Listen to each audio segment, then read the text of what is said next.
All right, hey everybody, it's episode 10 of the Codex Comics podcast. I'm Michael. And Nick. And today we're going to just jump right in. I'm going to talk about Batman issue 34 that came out this week. You probably all know I'm not a Batman guy. It's not that I like Batman, I just hate how he's on 7 covers a week. But with this Rules of Engagement arc, following the proposal of him to Catwoman and her saying yes, and after the War of the Jokes and Riddles story, we get to see the Rules of Engagement storyline by Tom King. And let me tell you, this is one of the best Batman stories I think I've ever read. Because one of my biggest complaints about the Batman title is we don't see the Bat family. And to me, the Bat family is my favorite part about Batman. I think the Bat family is amazing. So seeing the Bat family find out about all this is awesome. So in this issue, Batman and Catwoman go to fight Talia because, Batman is married to Talia. So he has to kind of, go get a divorce, I guess. But my favorite scene from this is Damian and Dick Grayson. They go to find Talia and Batman, and they go to enter this thing, but it's off limits according to the UN and everything. And so Superman shows up, and John has this awesome line where he looks at Superman in the eyes and he goes, everybody fights you with kryptonite, but me, I'd use magic. And it's awesome, and it's so Damian, because Damian's yeah, everybody fights you this way, but I do it one better. And it's really good. And then we see more of this bond that Damian and Dick have. And because these two characters are really close. I mean, Damian was trained by Dick when Batman was dead. I mean, that was the first person to train him as a Robin. So seeing that relationship's awesome, and seeing the Bat family in the Batman books is awesome, and it's something that we really don't see. I mean, we didn't see it much with Snyder's run, and so far up to this point in King's run, we haven't seen it too much. So seeing the Bat family is awesome, because I love Damian, I love Dick Grayson. I can't wait till, I wonder if Tim Drake's going to come back in this story. I wonder when Tim Drake's going to get the news, because I'm curious to see his reaction. Nick, your thoughts on this issue real quick? Absolutely. This issue was really good. I have to say, my favorite part of this issue was the fight between Talia and Batman. Unfortunately, Talia does beat Batman, unfortunately. But this issue ends where Catwoman picks up a sword, and then she's going to fight Talia. So I'm like, are we going to get a really cool cat fight here, or is it going to be an interesting kind of saber duel in a sense? Yeah, I think this Catwoman Talia Ghul fight's gonna be awesome. I'm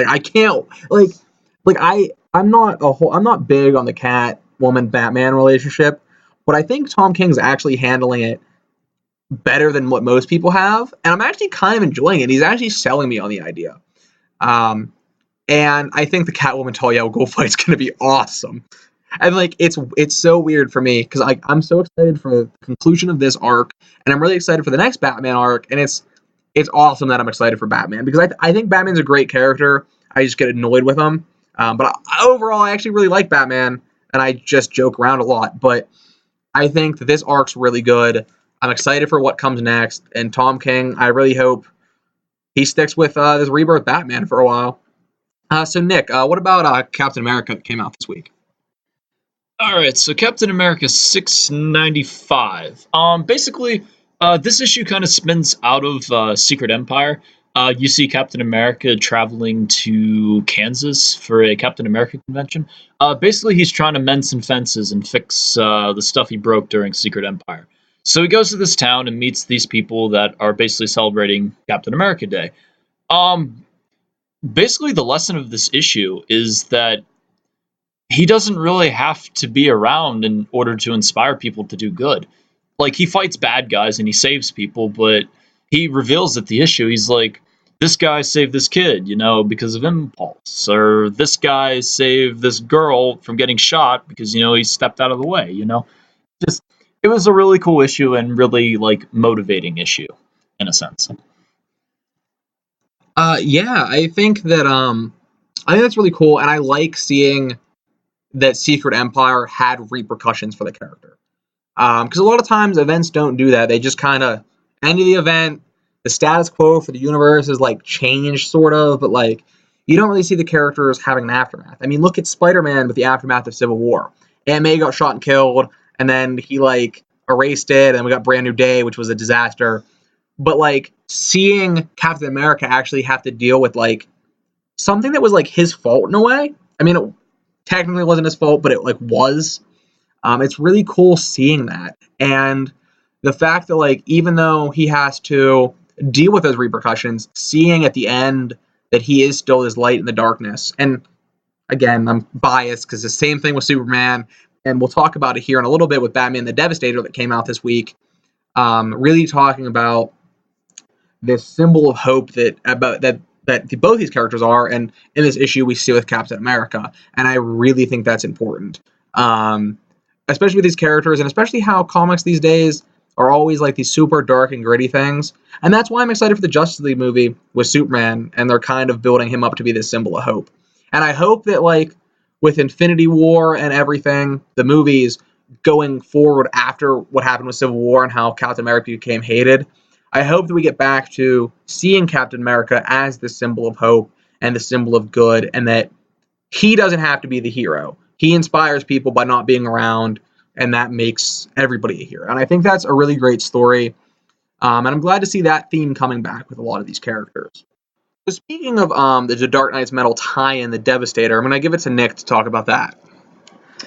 Absolutely, Mike. Batman the Devastator. Basically, it's basically a Batman that can turn into Doomsday to fight Superman, because his biggest fear was basically Superman becoming evil and basically being the bad guy that nobody could stop. So Batman pulls one on him and basically becomes the Doomsday monster. And also in this issue, you can kind of see the sidelines, also like Lois Lane and John Kent and like the people at the Daily Planet, because Doomsday or Batman Doomsday basically comes in and he meets Lois Lane and then infects her with the Doomsday virus, which is kind of okay, I guess. I mean, it's not good, but anyway, it affects Lois to the point of where she wants to protect John by sealing him in basically this impenetrable case. Basically, you can see her turn into Doomsday, and why John Kent's not in the main Dark Knight's Metal run, because he's trapped in this box he can't escape from.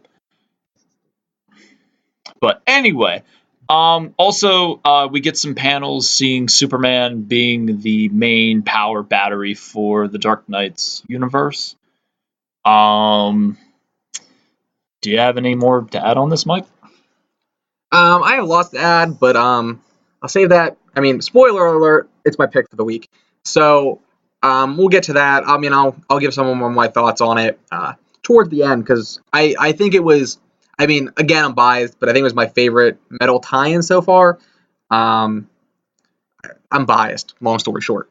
But anyway, so I'm going to jump over and talk about Superman 34. 34. I'm really enjoying this Imperious Lex story. I think it's awesome. Again, I think going to Apocalypse just makes for a fun story in general.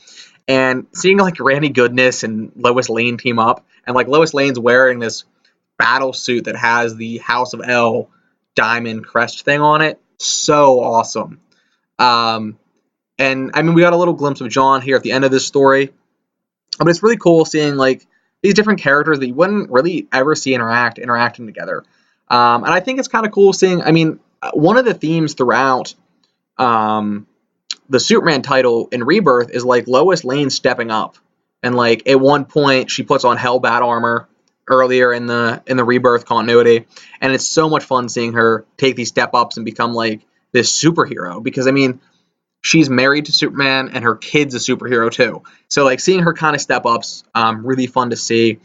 I'm really excited to see where this story goes, and I really hope Darkseid shows up at the end.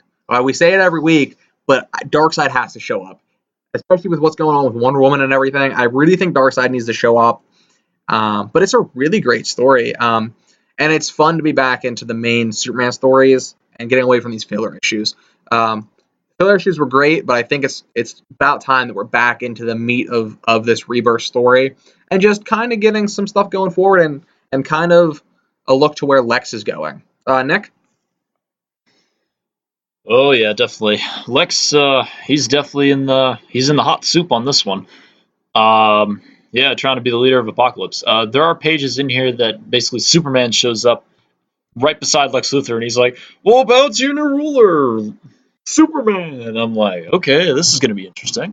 But yeah, definitely, I do want to see Darkseid come back and basically boss everyone around and be like, "Look, this is how it's going to be, and if you don't do it, stuff's going to happen." Okay, now to the other titles that came out this week. We got Justice League 32, which is basically part 2 of the Dark Knight's Metal tie-in, where all the heroes are thrown into basically their own death traps that created by the Dark Knights. We have Darth Vader number 7 as we continue the story with the Inquisitors. We have Red Sonja number 10, which basically gets her closer to heading home. ROM 14, which is the last issue before ROM versus the Micronauts. Batman the White Knight, issue number 2. Grim Fairy Tales Neverland, The Return of Hook one-shot from Zenoscope. Guardians of the Galaxy number 146. We have another crossover from IDW, Teenage Mutant Ninja Turtles and the Ghostbusters limited series. And also we have Walking Dead 173. All right, so now we're gonna, as promised, we're gonna do a Doomsday Clock prep list. Stuff that we think that you should read before you pick up Doomsday Clock number 1. So to begin things, you have to read Watchmen. Watchmen is a really important read for leading into Doomsday Clock. If you're going to pick anything off this list to read, make sure it's Watchmen. Watchmen's going to be the key thing that you need to read going into Doomsday Clock. But the next couple things that we're going to mention, well, more than a couple, is stuff that we think that you should read to prepare yourself for Doomsday Clock. So after Watchmen, what comes next? Okay, so the next thing you should probably read is Flashpoint's numbers 1, 2, 3, 4, and 5, because this sets the stage for the New 52 to happen, which then triggers eventually basically everything else to happen. Next, So then we got Superman issue 32. This was the first part when Jeff Johns took over and John Romita Jr.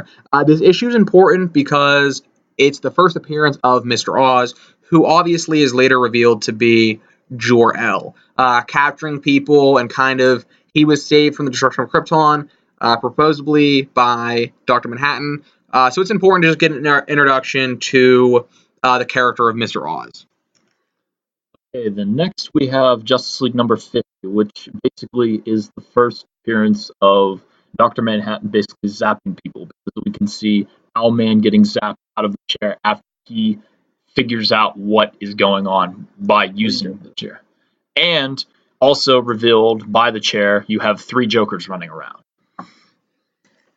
Next is going to be Superman 52, and if you want to go further, the whole Final Days of Superman story arc.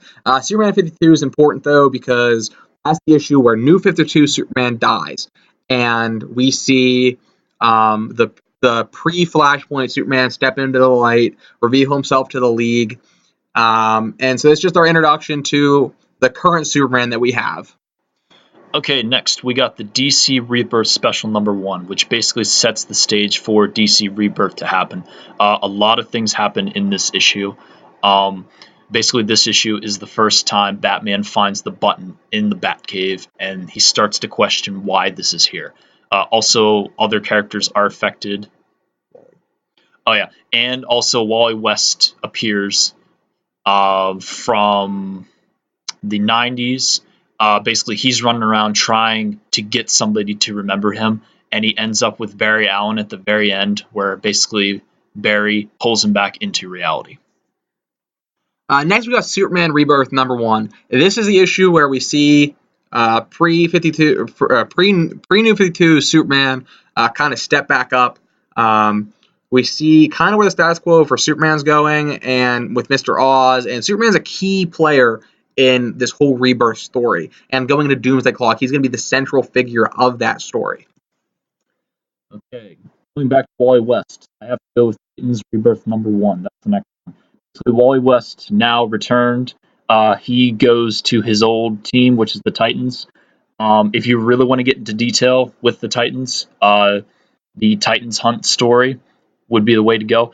But to simplify it, basically Wally West goes back and he puts the Titans team completely back together by restoring all their memories. And he tells them that something is not right with this world. All right, Action Comics 957. This is the first issue of the Rebirth Action Comics. We go right back to the legacy numbering, as Marvel likes to call it. And we finally see Superman step up and be Superman again. The pre-New 52 Superman. He sheds his black costume, puts on the regular costume. We see him confront Lex Luthor, and then they have to team up and fight Doomsday. We see Doomsday at the end of this story, not this issue, but the end of this whole arc. We see Doomsday get taken by Mr. Oz, and we keep building into this Mr. Oz mystery throughout Superman and Action Comics. Superman Reborn Superman issues number 18 and 19, and Action Comics 975 and 976. Basically, this storyline puts the New 52 Superman, who's dead, and the new Superman basically into one, restoring 90% of the memories, but time is still missing. Basically, it puts the two characters together, and Mixie reveals that someone's pulling the strings, and Mr. Oz makes another appearance as he kidnaps Mixie. All right, so then we got the button, which was in Batman and Flash issues 21 and 22 as a 4-part thing. This is another really, really important thing for you to read going into Doomsday Clock. It's up there with importance of Watchmen, I think. In this issue, we talked about it many times on here. We go back to the Flashpoint universe. We see Batman and Thomas Wayne, our Batman and Thomas Wayne interacting. We see Jay Garrick trying to come back, but he can't find that lightning rod to get back. It's Batman and the Flash trying to figure out the mystery of the button, and then at the epilogue of this story, we see a blue hand picking up the Watchmen button. And this is the first time we got confirmation that it is Dr. Manhattan. All the time it was alluded to, we saw glimpses of blue, glimpses of Mars, but in this one we finally see his hand. We see a quote from him, and we see him pick up the button. And then on the final page, we get a spread that shows a tease for Doomsday Clock. Okay, then after that, we got the Oz Effect, which is Action Comics numbers 987 to 991. The end of this series is not out yet, but basically Oz is revealed as Superman's father, Jor-El, and he kind of alludes to that Dr. Manhattan plucked him from Krypton when it was being destroyed, and basically Manhattan shows him basically the cruelty of humanity. And then Jor-El attempts to save Superman, Lois, and John from this fate. So we got a spinning out of the Oz Effect. We've got Detective Comics' Lonely Place of Living, issues 965 through 969. Really important story. This kind of ties in to the Oz Effect. We see Tim Drake, who's captured by Mr. Oz, Jor-El, him escaping, and we get some sort of hints about Mr. Oz. We don't really understand Mr. Oz's plan yet, but we see that he has Tim Drake from the future, who is Batman, and we see all of the prison and that kind of stuff, which is exciting. And the story is not complete yet, so we're not really sure where this is going, but it's another key thing for the Oz Effect, the Oz story, leading into obviously Doomsday Clock. So from there, we've got Doomsday Clock number 1. 1 through 12, and then by that point, the whole DC universe will be caught up there. All right, now on to some Harley Clicks that are coming out 2 weeks from now, the 15th. Basically, my hopes for this set were low, but then they started releasing some photos of the bricks itself and some of the pieces in the set. This actually looks to be like a really cool set. First off, we're getting the DC Bombshells, which is absolutely fantastic. We're getting Granny Goodness and the Female Furies, which I did not see coming, which was really, really cool. We're going to get a bunch of Harleys, unfortunately. Also, I do want to see some other characters in there, like other female characters. We'll probably get a Wonder Woman. We'll probably get maybe a Mira, a Rebirth Mira. I just want to see Rebirth characters. And I'm gonna say it again. God to praise, I hope there's a Jessica Cruz in that set. Yeah, I agree. I think we need the Jessica Cruz piece. And I think that we need a lot of Rebirth pieces in general. I mean we got that Wally West Rebirth Flash costume piece with the Wonder Woman countertop, which was really cool. But I mean, I need myself a John Kent piece. I need another Damian. I need a team base of John and Damian. I need a team base of Jessica and Simon Baz. I want a Baby Darkseid too. By the way, I don't think I'll ever get Baby Darkseid. Also, I hope there's a Grail piece in this set. The enemy running in Wonder Woman right now. But we'll do a live stream while I'm opening a couple boosters, and basically I'll tell you guys what is in the set when it comes. Yeah, that'll be exciting. Doing our first not well, it won't be live streamed, but it'll be a video of us doing an unboxing. That should be exciting. I'm excited to get my hands on Clicks. I kind of just got into Clicks recently, and seeing the new pieces come out, it's awesome. So next, just some stuff and some cool releases that are coming out here in a little bit. We've got Thor. Thor Ragnarok comes out on Friday, November 3rd. Another fun Marvel movie leading into where we're headed with Infinity War in May. I'm pretty sure this is going to be a really important key piece to getting to Infinity War. I'm really excited. It looks awesome. Very Guardians of the Galaxy. It looks awesome. I'm really excited. Then on November 17th, we've got the Justice League movie.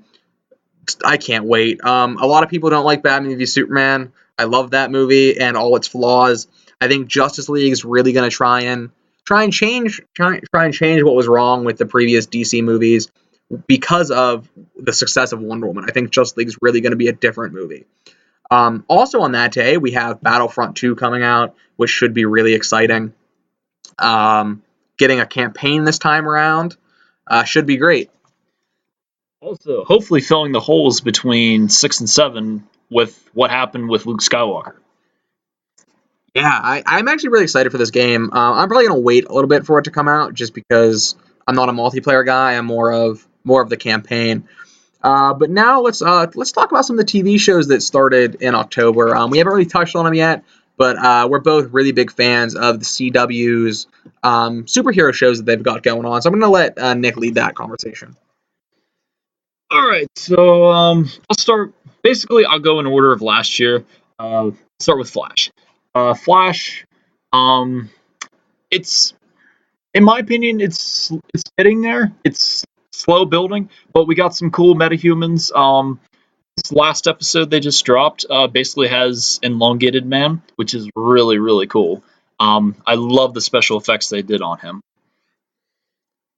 Yeah, just real quick, I think the first episode of this season was really weak, but basically it was meant to kind of get us back to where we used to be with this show. And the first episode was like, all right, here we need a way to fix the problems the show's had. That's what we're gonna do in this first episode, and then from there on out, we're gonna just be back to really good stories. And since that first episode, this season's been the best it's been since season 1, I think. Last night with the Elongated Man was awesome. I'm not a huge Elongated Man fan from the comics and everything, but seeing him on screen and them giving us a new character from the comics that I think's gonna be reoccurring and awesome, and like he acts exactly like I would imagine him, like I imagined him in the comics. The special effects are awesome. The way his mouth and his arms and everything move, it looks amazing. But then we got Arrow. Arrow's been kind of lackluster. I mean, with the incredible finale that we got, we get into Arrow and we find out that cliffhanger didn't matter whatsoever. Everybody's still alive. I don't know what the point was. But it's fun. My only complaint is that cliffhanger, and basically the end of every episode, we're just going to be like, we're going to repeat storylines that we've done before. First episode, we get the fact that his identity is revealed. We've done that already. The next episode, we get him telling Diggle to become Green Arrow. Done that already. And the last week's episode, he gives Felicity keys to his apartment. And I'm like, we've been here before with you and Felicity. But I think it's awesome. This interaction that Oliver's having with his kid, I think is really cool. And seeing Felicity seeing Felicity and Oliver reconnect naturally and doing it over what broke them up in the first place, I think is awesome. Nick? Hopefully, we get to see Roy Harper, Arsenal. I hope he definitely comes back for a couple episodes. Also, in this season, we got Deathstroke running around trying to find Grant Wilson, one of his sons. So hopefully, we get some really cool story out of Arrow. Yeah, we'll just have to see what happens. Yeah, I think Arrow's going to get there. I think there's some really cool story potential that they're starting with. It's just seeing how they pay off. So now on to Legends. Legends has been great so far this season. I'm worried. CW shows have a tendency to get not so good in the third season, and I'm worried about that with Legends because Legends is probably my favorite. I'm not caught up. I didn't watch yesterday's episode yet, but the first two episodes were really good. Just seeing some of this stuff that's happening, I'm excited where we're going for this. I mean, apparently, Gorilla Grodd is going to be a villain this season, and we're going to get Constantine in it. So I'm excited. Also, we're getting this new character that has an amulet like Vixen does in the series. This character can use elemental powers and stuff. So we'll just have to see where it goes. I do hear there's going to be some really cool villains coming down the pipe. And yeah. And also, this yesterday's episode basically focused on the Dominators, and it was kind of a fun kind of Halloween episode to tie things off. All right. Yeah, I mean, we're huge fans of the shows. I mean, this is a comic book podcast. So we don't always really get time to talk about the shows. We had some little extra time today to do some fun extra segments. So we thought we'd talk about our thoughts on the first couple episodes of the shows on the CW. So now let's jump into our picks. So this week we're doing our comic pick of the week, and we're still replacing the trade pick with our rebirth pick. So my comic pick for the week has to be Dark Knight's Devastator. It's so awesome. I mean, again, biased Superman, but it's really cool. I mean, the cover itself is the iconic Jim Lee cover of Superman on a gargoyle at the Daily Planet, but this time it's done with the Batman Devastator. It's really, really cool. Nicely drawn cover. The interiors are beautiful. Tony S. Daniel. Really good looking book. Probably my personal favorite art out of all these tie-ins. But it's a really cool story in it, and it really had Batman addressing Superman's symbolism about how he is this symbol of hope, and he tells everybody to be better, and kind of ironically is what is his downfall in the metal thing is the fact that he is better. He went to help Batman, and now he's this battery. And I think it was a really cool story, and it was a nice, another cool look at the relationship of Batman and Superman, which I think is one of my favorite relationships in comics is those two and their brotherhood, but also their fears of one another. My rebirth pick for this week is Superman issue 10. This is the first Super Son story, which it was a two-part story that then spun into the Super Sons ongoing monthly title. But I love the issue 10. It's the first interaction of not the first interaction, but the first team up of John and Damian. The cover is awesome. It shows Batman and Superman. Batman's looking up to Superman, about ready to fight, and John and Damian are doing the same thing. It's a beautiful cover, hangs up on my wall. But also, it's a really cool story seeing Batman and Superman pulling the strings to get John and Damian to have to team up. And it's just awesome. I love these two characters, and I just love what they're doing with them. Nick, your picks? So my comic of the week has to be Superman number 34. Basically, I picked this one because Lois Lane is the main character of this story, which is really cool. You have a Superman title, and you have Lois as the main character. And as Mike said before, she sort of becomes a member of the Female Furies for this arc. That's pretty much is really cool. I was not expecting Lois Lane on the front cover, first off. But anyway, my rebirth pick has to be Batman number 22 of the Button series, which is the third part, which focuses on Batman and Thomas Wayne. Basically, Flash and Batman go to the Flashpoint universe, and they meet Thomas Wayne, and I don't know. I like the issue because it's just cool seeing two Batmans fighting Amazons, which is absolutely great. Yeah, to your point, real quick about Lois Lane on the cover. I went to the shop today and I picked this issue up and I had it and I was like, is this a variant? Like, I don't like variant covers. I think variant covers are cool, but like, I want to have one of every copy in the main cover. But anyway, I got this cover today and I was like, is this a variant? I was like, Lois Lane's on the cover. This is really weird. Like, this has to be a variant. And I checked it and it's not. And I was like, all right, that's actually really cool. So anyway, moving on, just real quick to wrap things up, our special events. As we mentioned, the Harley Quinn booster, the new Harley Quinn HeroClix set comes out on November 15th. And so then on Saturday, there's going to be a 2 booster sealed tournament event thing with the new set. And then Saturday, November 25th, is going to be Small Business Saturday. Stop in the shop. And then on December 1st, 2nd, and 3rd, in Ebensburg here, it's the Dickens of a Christmas. So there's just going to be different activities happening around. It's going to be really fun. Moving into the Harley Quinn boosters and everything, and just coming up, it's Doomsday Clock month, and I'm so excited. So Countdown has yeah, it really has. I can't wait to see every issue and them just counting down and stuff. It's gonna be really cool. So yeah, it's gonna be a really big, crazy month. In 2 weeks, we'll have the live video of us doing an unboxing with the clicks, and then I think the next week we probably have some or not the next week, probably next week we got Doomsday Clock stuff. So, but we'll see you next week, and that'll be the finale of Oz Effect and Lone Place of Living. See you then.